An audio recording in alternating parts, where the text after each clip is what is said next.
said it yet.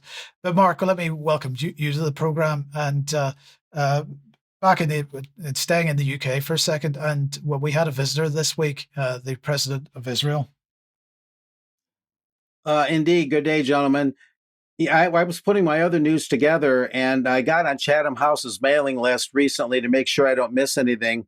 And of course, Israeli President Isaac Herzog spoke to the Royal Institute of International Affairs, aka Chatham House, September 10th. And it was interesting as I started watching the video, he was interviewed by the Chatham House director, Bronwyn Maddox.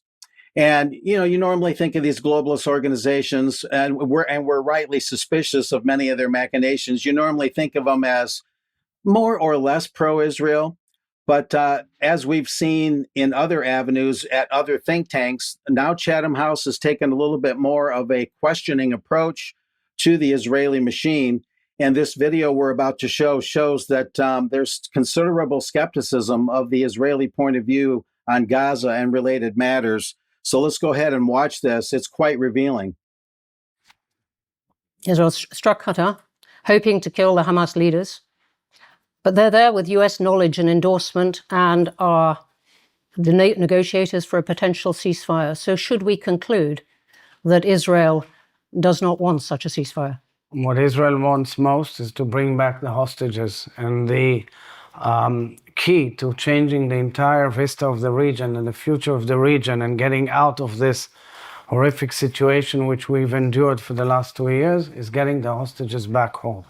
Today, 2 hostages, these are Gali and Ziv Berman, 2 brothers, 28-year-old. They're from Kibbutz Kfar Aza. This is a picture of them touring Britain. They are wonderful, wonderful brothers who have been abducted and kidnapped, and their fate is unclear since October 7th. So many countries, President Herzog, have called for the release of the hostages, for Hamas to return them.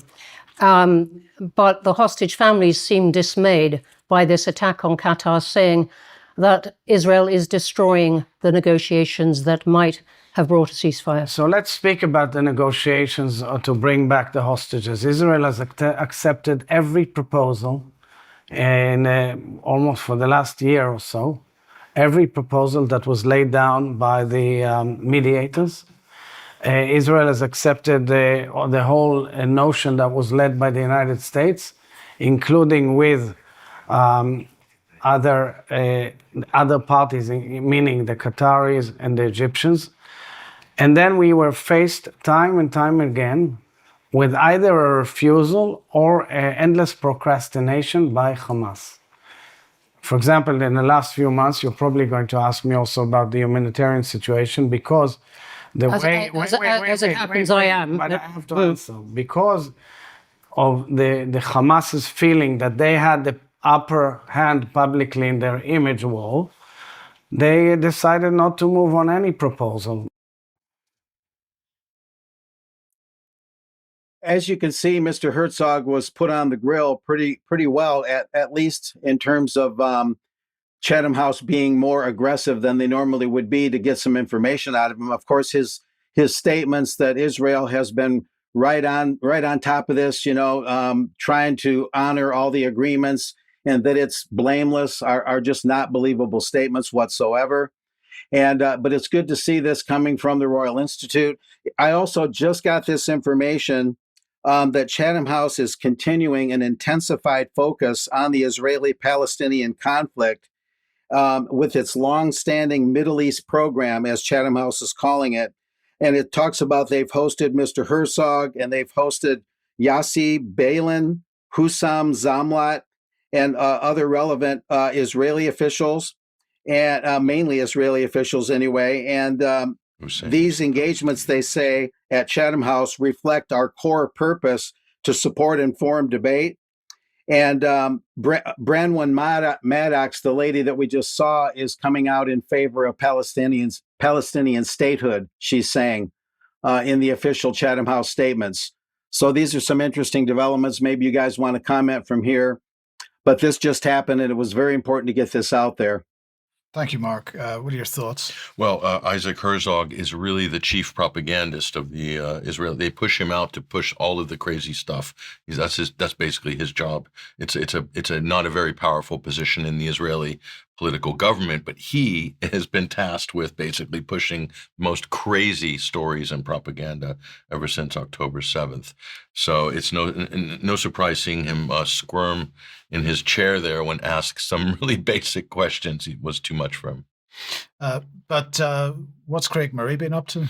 Well, he was protesting the arrival of Isaac Herzog and the fact that he was meeting, I think, probably with the British Prime Minister, Keir Starmer. We got some video of this, actually. Take a look.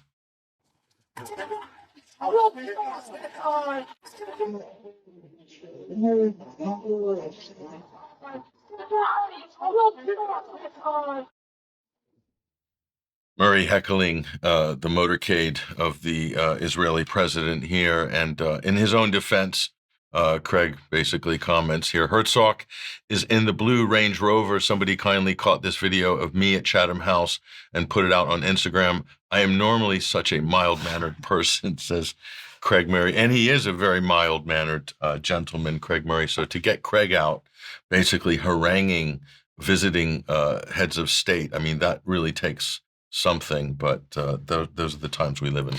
Indeed. Okay, let's move on. If you like what the UK column does, you'd like to support us, we do need your ongoing support. And thank you very much to everybody that is contributing in some way.